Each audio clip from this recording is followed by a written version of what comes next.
Connaissez-vous la Villa créative? Le 9 août 1879 est adoptée une loi nationale qui oblige la création d'écoles normales. Un terrain agricole est réquisitionné en 1880 par la ville d'Avignon. L'architecte départemental André-Louis Valentin a pour mission d'élaborer les plans de ce projet.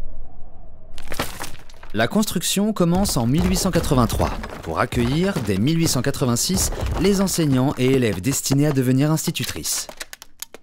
En 1887, des travaux complémentaires sont exécutés. Des annexes s'implantent ainsi qu'un mur de clôture. Durant la Seconde Guerre mondiale, le bâtiment est mobilisé pour devenir un hôpital militaire géré par la Croix-Rouge.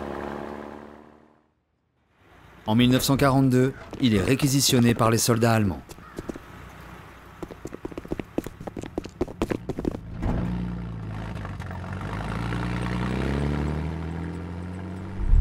Après la guerre, l'école normale revient dans ses locaux, avant d'en partir définitivement en 1960 pour laisser place à la faculté des sciences, qui occupera les lieux de 1963 à 2015.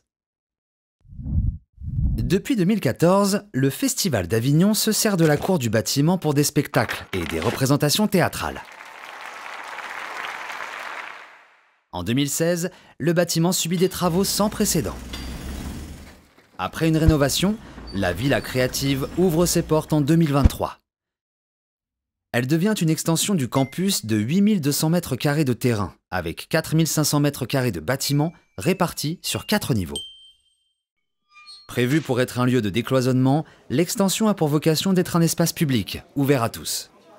Extension de l'université, la Villa créative est un tiers-lieu universitaire, dédié à la culture et à la détente. L'enceinte des lieux comporte un plateau artistique, un lieu d'exposition et des espaces de coworking.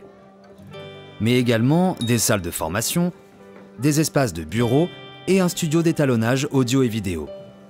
Un auditorium de 80 places et un pavillon dédié à la recherche.